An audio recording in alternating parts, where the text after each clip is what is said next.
What if I told you about a man who believed he was a god? And maybe, just maybe, he was right. A man who never lost a single battle. A king who tamed a wild, black horse when he was just a boy, while grown men stood by, trembling. A warrior who led his army across scorching deserts, icy mountains, and endless rivers, pushing his men so far that they finally said, "Enough. We can't go any further." But even then, he wanted more. This is the story of Alexander the Great, the boy who became a king, the king who became a conqueror, and the conqueror who dreamed of ruling the entire world.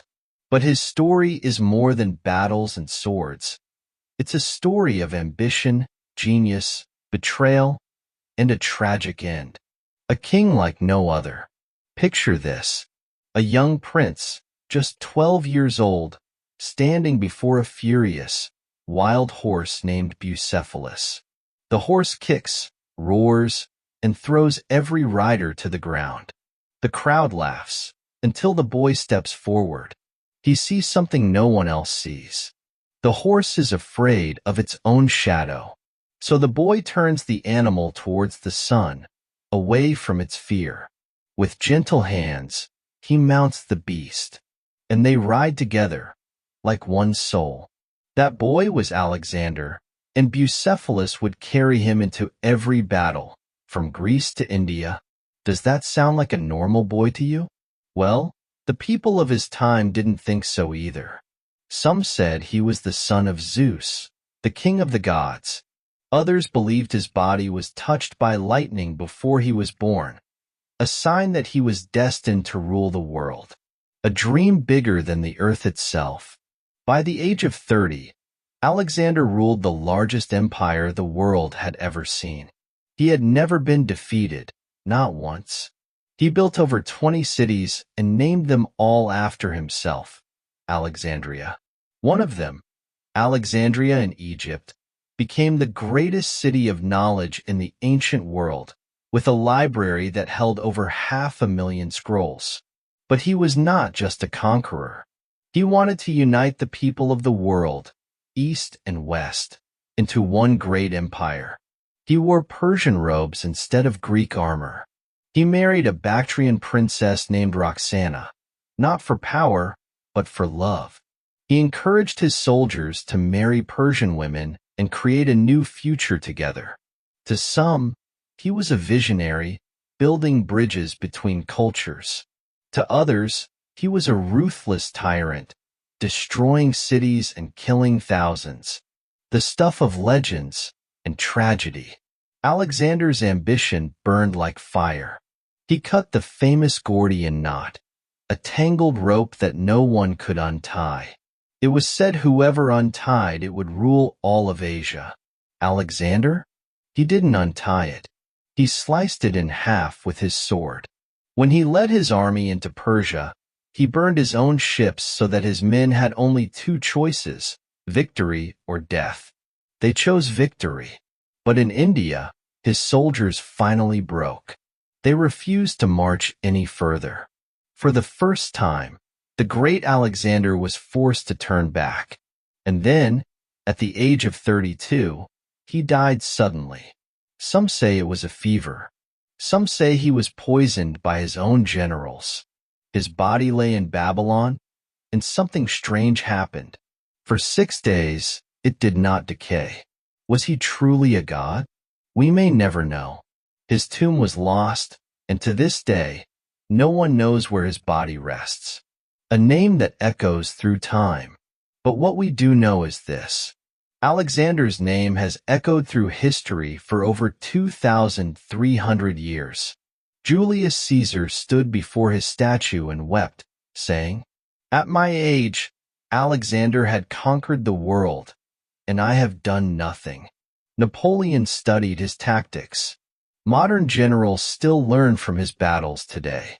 Alexander's dream to unite the world may have died, but his legacy lives on. His empire was divided, but his ideas spread. Greek language, art, science. They traveled from Europe to Asia. And his cities, like Alexandria in Egypt and Kandahar in Afghanistan, still stand today. Are you ready for the journey? This is the story we are about to explore. A journey across deserts and mountains, into the heart of empires, and into the mind of a man who believed he could become a god. Are you ready? Because by the end of this video, you won't just know about Alexander the Great. You'll feel like you've marched beside him. You'll see what he saw. You'll hear the clash of swords and the roar of armies. And remember, at the end of the video, we'll have two special sections just for English learners. We'll cover important vocabulary from the story and useful grammar points to help you improve your English. So, stay with me, because this is not just a story, it's a lesson in greatness. Let's begin. The prophecy and childhood of a king. Alexander the Great was born in 356 BC in the city of Pella, which is now part of modern-day Greece. But his birth was no ordinary event. It was shrouded in mystery, legends, and prophecies. His dad, King Philip II of Macedonia, was a tough and ambitious ruler who transformed Macedonia from a weak kingdom into a powerful military force. But Philip wasn't just looking for a son. He was searching for a successor, a king who would rule the world. Some thought he had connections to the gods and was convinced that his son was destined for greatness. The night before Alexander's birth, strange things happened. Olympus had a dream that a thunderbolt struck her womb, setting it on fire. Many thought this meant that her child would be as powerful as a god. Philip had a vision where he saw himself sealing the womb of his wife with the symbol of a lion. The priests told him, "Your son will be as fearless as a lion and rule the world." Alexander's birth was a big deal. The prophecy had come true.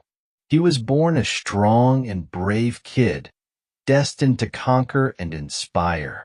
In Ephesus, the temple of Artemis, the goddess of war and hunting, was burned down. People thought this was a sign that a powerful force had entered the world. They started whispering that this boy wasn't just a prince. He was a warrior chosen by the gods. From the moment Alexander could walk, he started training to be great. Unlike other kids who played with toys, he played with swords and shields. His mom told him every day, "You're not like other kids. You're meant to rule." Philip wanted his son to be not only a great warrior, but also the smartest man in the world. So, he brought the best teachers for him. Then came the most important moment of Alexander's childhood. He got the greatest teacher of all time, Aristotle. Aristotle wasn't just a teacher. He was a genius, a philosopher, a scientist, and one of the greatest thinkers in history.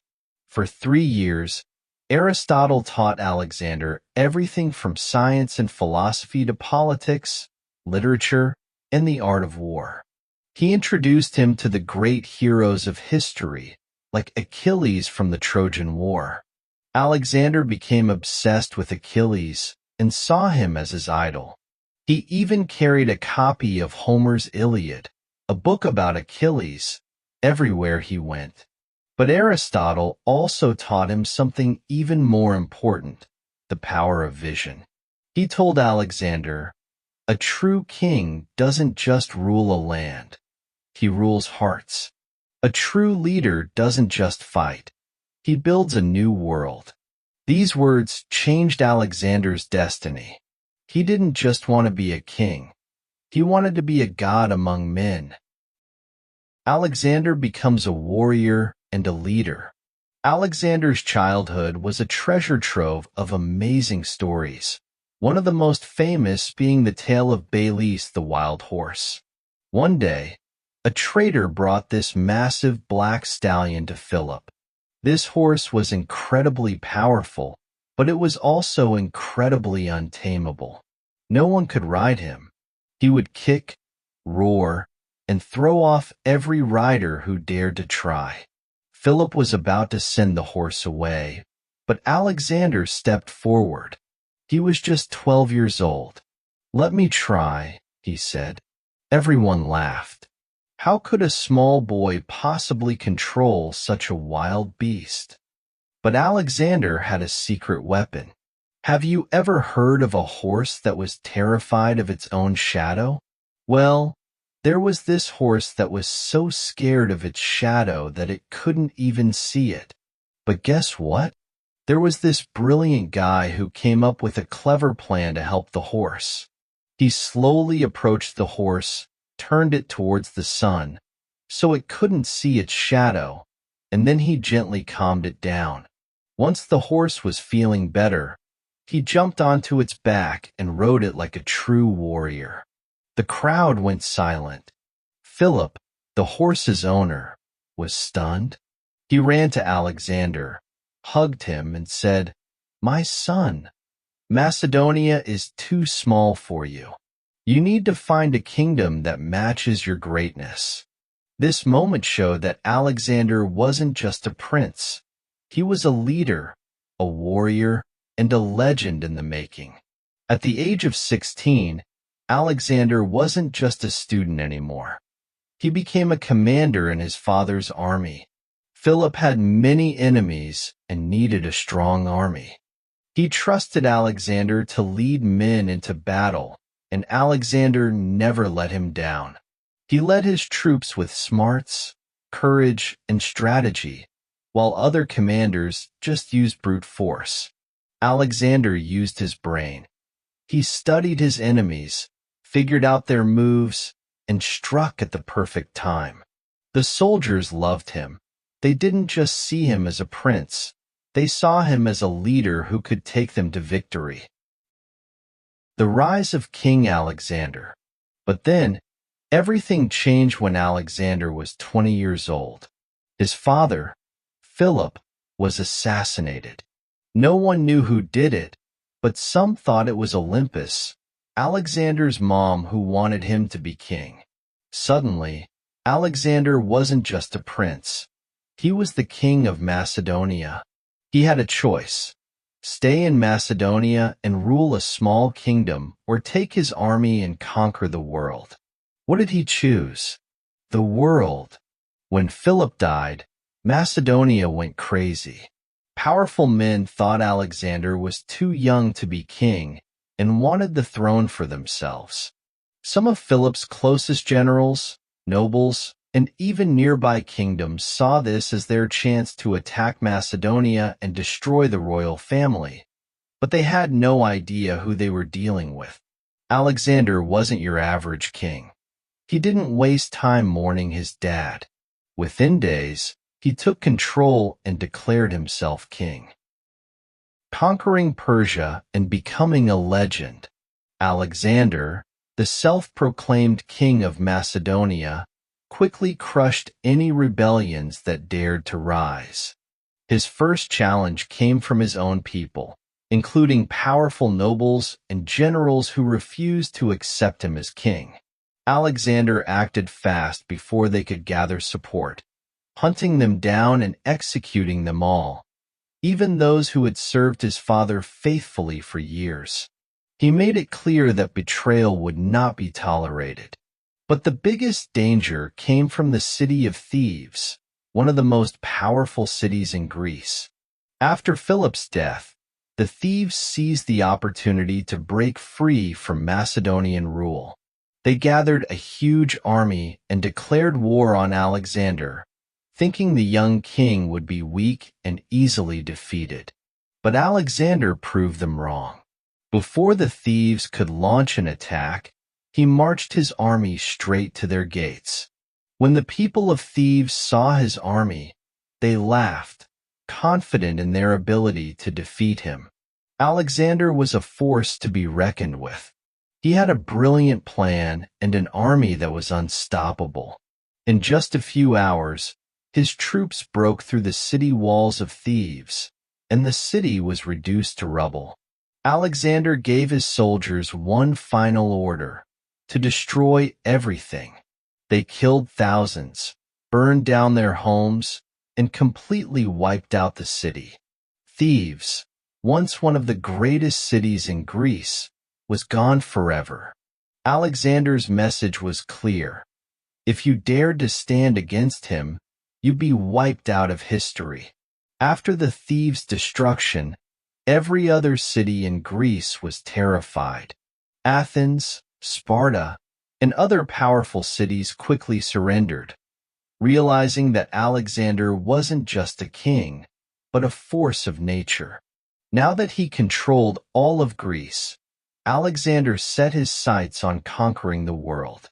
His first target was Persia, the most powerful kingdom in the world at the time. For centuries, Persia had ruled over vast territories in Asia, Egypt, and even parts of Europe. Their king Darius III ruled over millions of people with an army so huge that no one had ever dared to challenge him. But Alexander was determined to do just that. Alexander wasn't fazed. He knew Persia was loaded with riches, power, and resources. If he could conquer it, he'd be the greatest king ever. So, he gathered his army of just 35,000 men and got ready for war.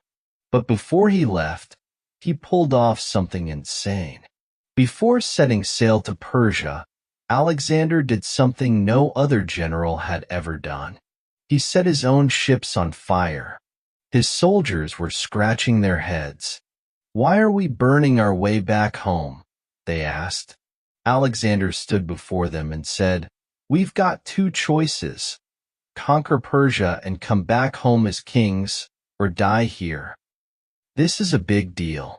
There's no way out, no way back. We have to win with fire behind us and an empire ahead." Alexander and his army marched into Persia. The first Persian army was waiting for Alexander at the Granicus River.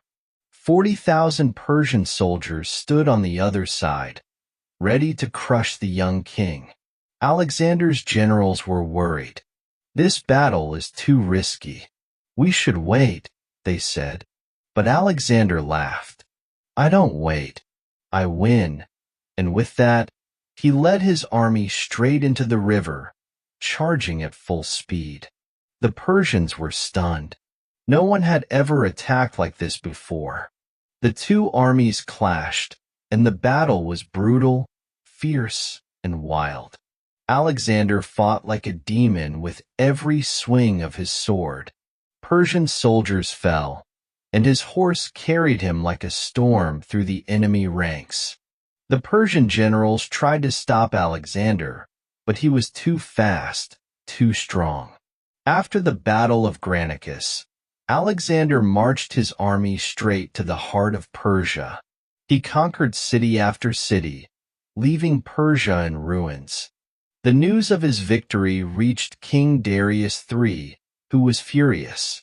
He gathered the biggest army Persia had ever seen, over 250,000 soldiers. This was the biggest challenge of Alexander's life, but he was ready. The battle for the world, Egypt, Persia, and India. Standing before his men, Alexander said, "We're not just fighting for victory. We're fighting for history. We want to become legends, not just chase Darius around." He turned south toward Egypt, a land of wealth and power, but the people there were tired of Persian rule and hated Darius III. When Alexander arrived, something unexpected happened. There was no war. The Egyptians welcomed him as a hero, thinking he was sent by their gods to free them from Persian rule. In Memphis, the capital of Egypt, the priests crowned him pharaoh, the ruler of Egypt. Alexander, always thinking ahead, visited the famous Oracle of Delphi, a mysterious temple in the desert. The priests there told him he was the son of Zeus, confirming his divine choice. This only made him more confident, and he now believed he was destined to rule the world. In 331 BC, It was time to put an end to Persia's tyranny. Alexander marched east to face Darius III. They met at Gamala, a huge and open battlefield. This was the most important battle of Alexander's life.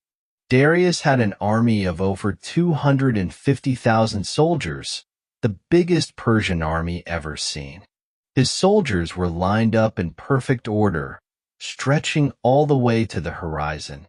They had war elephants, chariots with spinning blades, and heavily armored Persian warriors. Alexander, despite having only 47,000 men, had a secret weapon: his smarts. Darius, sure that his huge army would crush Alexander, didn't think twice. But Alexander had a clever plan. He tricked the Persians by moving his troops to the right, causing Darius's army to break formation in that moment of confusion. Alexander seized the chance and charged straight at Darius himself. In fear, Darius ran away, leaving his mighty Persian kingdom and the biggest empire in the world behind. Without their king, the Persian army fell apart. Thousands of Persians were killed, and the rest surrendered. With this crushing victory, Alexander became the ruler of the Persian Empire, which included Babylon, Susa, and Persepolis. The richest cities fell into Alexander's hands, and he made a bold move to show that Persia was gone for good. He set fire to the entire palace of the Persian kings, and the once mighty empire was reduced to ashes after the glorious victory at the Battle of Gaugamela. Alexander was on top of the world. He had defeated Persia and become the ruler of the biggest empire ever. But guess what? His adventure was far from over. He wanted to conquer the entire known world. But power, it seemed, brought enemies not only on the battlefield but also from within. The final years: power, paranoia, and decline. Years after the Battle of Gaugamela, we'll explore the drama, betrayals, and tough choices that made up Alexander's final year. Darius III, the Persian king, tried to escape east, hoping to gather more troops and reclaim his throne. But guess what? He got betrayed by his own generals, who knew Persia was doomed. One of these generals, Bessus, decided to play a dirty trick. He captured Darius, tied him up, and left him to die in a deserted place. When Alexander finally found Darius, he was already dead. This wasn't the victory Alexander had hoped for. He wanted to capture Darius alive and show everyone how much better he was in battle. Instead, the Persian king died a humiliating death to honor his fallen enemy. Alexander gave Darius a proper royal burial and declared himself the new king of kings of Persia. But he didn't stop there. He said that Persia was just the beginning, and he had to rule it all. Alexander was now the ruler of two very different worlds, Greece and Persia. Alexander, the leader of Greece and Macedonia, had a different idea about the Persians. He wanted to bring East and West together. To do this, he started adopting Persian customs, like wearing Persian royal robes instead of Greek clothes, and following Persian court traditions like praenis, where people bowed before the king and married Persian princess Roxanne to show unity. But the Greek soldiers didn't like these changes. They felt like their king was becoming more Persian than Macedonian. One of his closest friends and generals, Sidus, openly criticized him, saying, "You've forgotten who you are. You're a master Macedonian, not a Persian king." In a drunken and angry state, Alexander grabbed a spear and killed Sidus with his own hands. As the anger went away, he felt terrible for having killed a man who had once saved his life. This showed how much Alexander had changed. He was no longer just a warrior. but a man struggling with absolute power as his empire grew bigger. Paranoia grew stronger with Alexander's power. One day, his men found out about a secret plot to kill him. Among the suspects was Fotis, the son of Parmenion, one of Alexander's most loyal generals. When confronted, Fotis denied the accusations, but Alexander didn't trust him. He ordered Fotis to be tortured and executed. Alexander wasn't happy with just Parmenion's death. Parmenion's dad, Parmenion, was still a big general in Alexander's army in Persia. Alexander was worried he might get revenge, so he made a tough decision. He ordered Parmenion's assassination too. This shocked the army. Parmenion had been like a dad to Alexander, but he had him killed without any proof of betrayal. This marked the moment when Alexander's rule became absolute. He didn't tolerate any opposition, not even from his oldest and most trusted allies. Even after ruling the biggest empire in history, Alexander wasn't happy. His next goal was India in 326 BC. Alexander crossed into the Indian subcontinent and faced his toughest battle yet, the Battle of the Hydaspes River against King Porus. Porus's army was different from any enemy Alexander had faced before.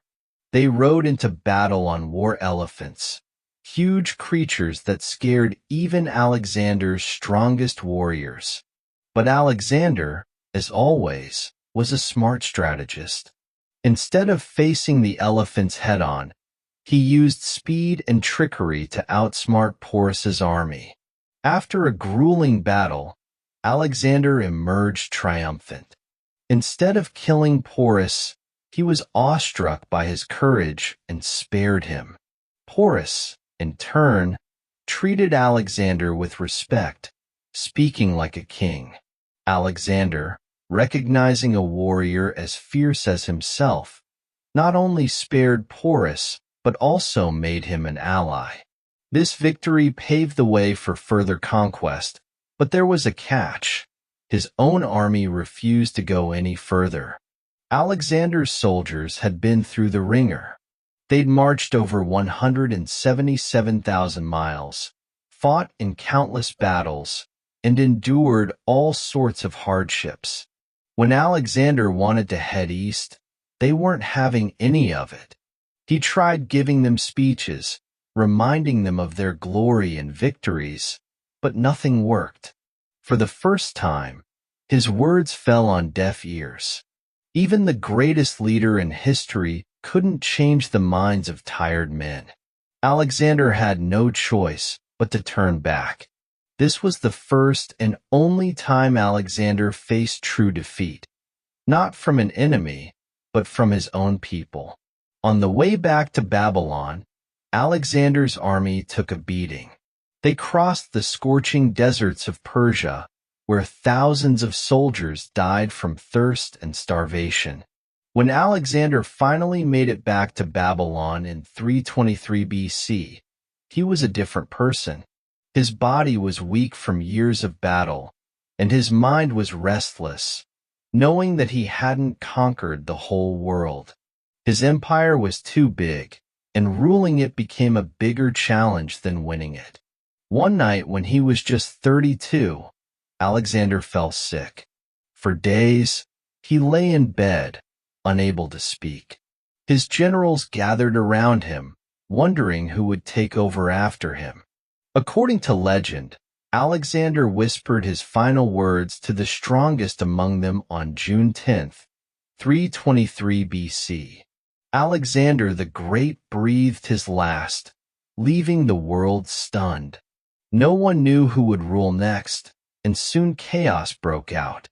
Alexander the Great's generals, called Diaki, were initially a team, but they all secretly wanted to be the boss. This led to the downfall of the empire and a bunch of brutal wars. Eventually, it was split into 4 big kingdoms, each ruled by one of Alexander's generals. Ptolemy I, one of Alexander's generals, was the first to take Egypt and started the Ptolemaic dynasty, which lasted for 300 years.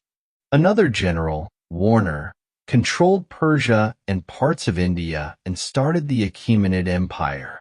The Antigonid War ruled Greece and Macedonia, but his kingdom didn't last long. The fourth general, Lacedaemon, took control of modern-day Turkey, but his rule was also short-lived. Alexander's dream of a unified empire didn't come true, but his influence lived on for a long time. One of the coolest things Alexander did was spread Greek culture, language, and customs all over the world. This time period is called the Hellenistic period, where Greek ideas, language, and customs mixed with local cultures. Alexander made some really important contributions. 1. Before Alexander, Greek was mostly spoken in Greece, but it became the international language of trade, politics, and learning. Even centuries later, Greek was used to write the New Testament of the Bible. 2.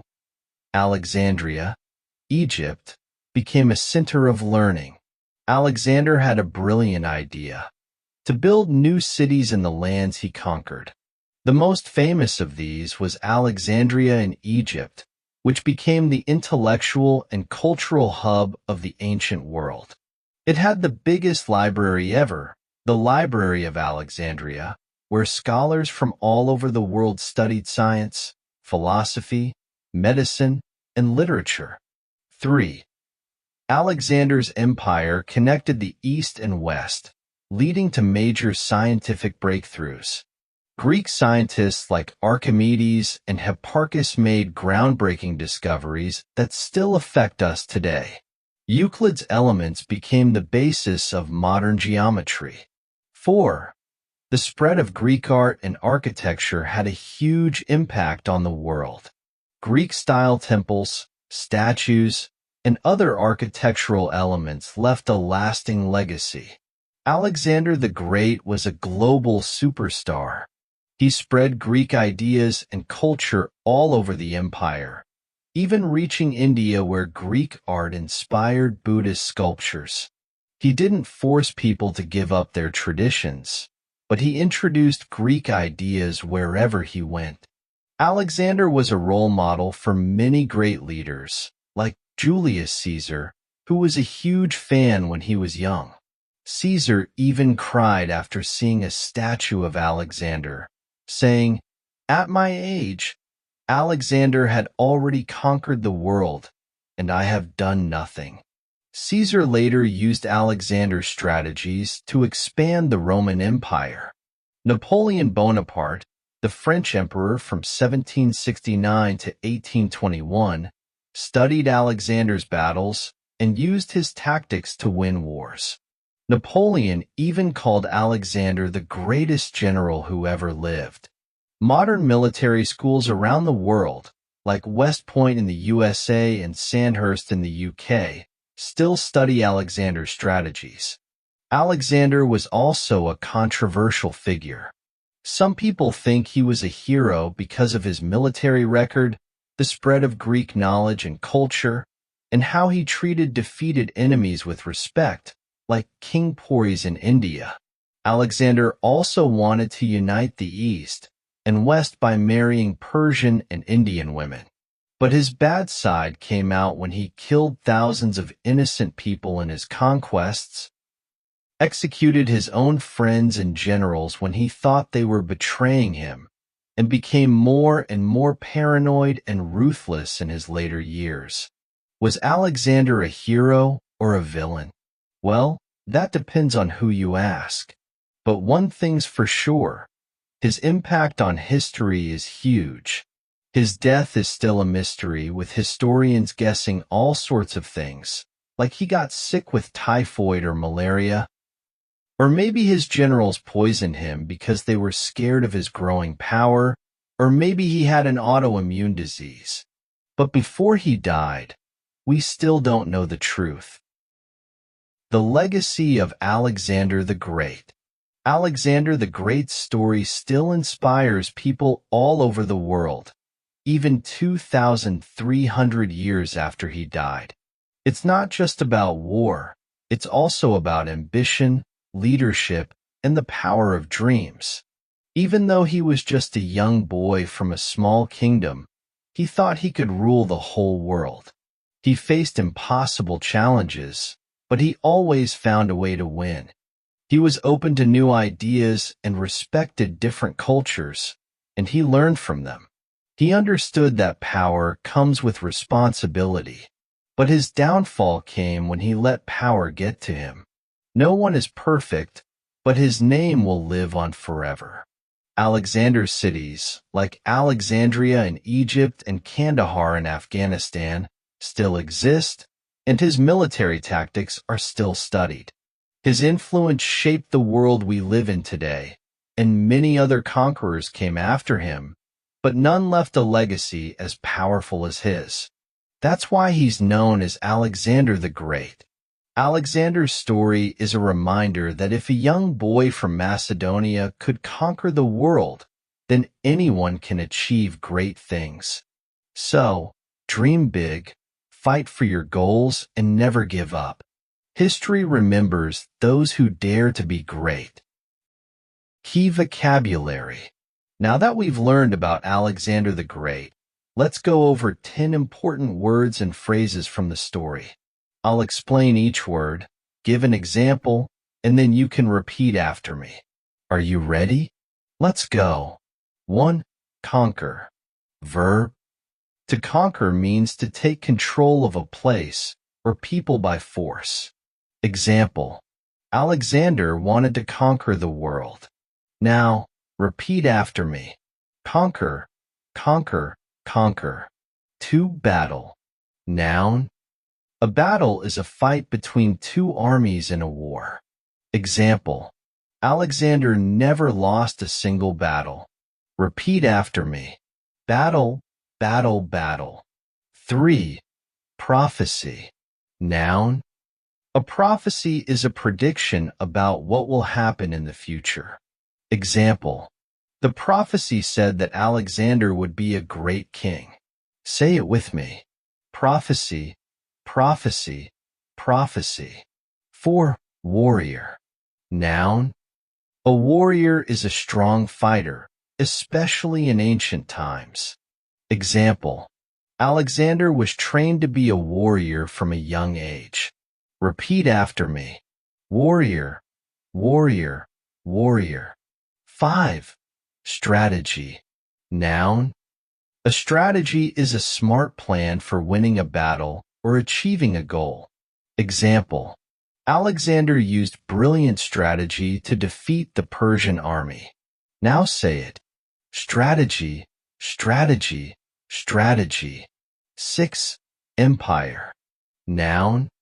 An empire is a large group of countries or lands ruled by one leader. Example. Alexander built one of the biggest empires in history. Repeat after me. Empire, empire, empire. 7. Betrayal. Noun. Betrayal is when someone you trust turns against you. Example. Alexander was shocked by the betrayal of his own generals. Say it with me. Betrayal, betrayal, betrayal. 8. Legacy. Noun. A legacy is what a person leaves behind after they die, such as their ideas or achievements. Example. Alexander's legacy shaped the world for centuries. Repeat. Legacy, legacy, legacy. 9. Defeat. Verb and noun. As a verb, to defeat means to win against someone in a fight or competition. As a noun, a defeat means losing a battle or competition. Example. Alexander defeated the Persian army. Persia suffered a great defeat. Repeat after me. Defeat, defeat, defeat. 10. Ambition. Noun. Ambition is a strong desire to achieve something big. Example. Alexander's ambition was to rule the whole world. Say it with me. Ambition, ambition, ambition. Great job. These words will help you understand Alexander's story better. Try to use them in your own sentences. Key grammar. Hello, friends. Now that we've learned about Alexander the Great and some new vocabulary, let's focus on two important grammar points from the story. These will help you speak and write English better. I'll explain each point, give some examples, and then you can repeat after me. Ready? Let's get started. 1. Past simple tense, talking about finished actions in the past. In this story, we use the past simple tense many times. This is because we were talking about things that happened a long time ago. In Alexander's life, over 2,000 years ago, we use the past simple tense to talk about actions that are finished in the past. We often add ed to regular verbs. Conquer becomes conquered. Rule becomes ruled. But some verbs are irregular, and their past forms are different. Win becomes won. Fight becomes fought. Be becomes was/were. Examples from the story. Alexander fought many battles. Past tense of fight. He became king when he was 20. Past tense of become. His army won the battle. Past tense of win. Now, let's practice together. I'll say a sentence, and you repeat after me. Alexander conquered Persia. He ruled over a great empire. His soldiers fought bravely. Well done. Remember, we use past simple tense when we talk about things that happened in the past. 2. Comparatives, talking about differences. In the story, we compared Alexander to other people and kingdoms. We often use comparative adjectives to talk about how two things are different. We usually add er to short adjectives. Strong becomes stronger. Fast becomes faster. For longer adjectives, we use more. Powerful becomes more powerful. Intelligent becomes more intelligent. Examples from the story. Alexander was stronger than his enemies. His army was faster than the Persian army. He was more powerful than any other king. Let's practice together. Repeat after me. Alexander was stronger than his enemies. His army was faster than the Persian soldiers. He became more powerful than any other king. Good job. Remember, comparatives are used to compare two things. Quick review. Past simple tense, for actions in the past. Comparatives, to compare two things. Try using these in your own sentences. The more you practice, the better your English will get. That's all for today. Keep learning, and see you next time. Wow, what an incredible journey we've had together. From the wild horse Bucephalus to the burning palaces of Persia, from the roaring battles to the dream of uniting East and West, we've walked alongside Alexander the Great, a man whose name still inspires the world after more than 2,300 years. But you know what inspires me even more? You. Yes, you, sitting there, listening, learning, growing. Learning a new language is not easy. It takes courage, patience, and a heart full of dreams. Just like Alexander's journey across the world. Every word you learn, every sentence you understand, every video you finish, it's a victory. It's proof that you are becoming stronger, smarter, and more confident, not just in English, but in life. So, I want you to remember this. Just like Alexander, you have the power to conquer your goals. You can master English. You can achieve great things. All you need is the courage to keep going. Join our learning family. If you enjoyed this story and want to keep improving your English, please subscribe to our channel. It really helps us grow and create more videos for you. And don't forget, we have a special community on Facebook just for you. Join our group, Learn English with Stories 365. You can talk to other learners, ask questions, and practice your English every day. You're not alone. We're on this journey together. So, click that subscribe button and join our Facebook family today. Keep learning, keep growing, and remember, the world belongs to those who dare to be great. See you in the next story.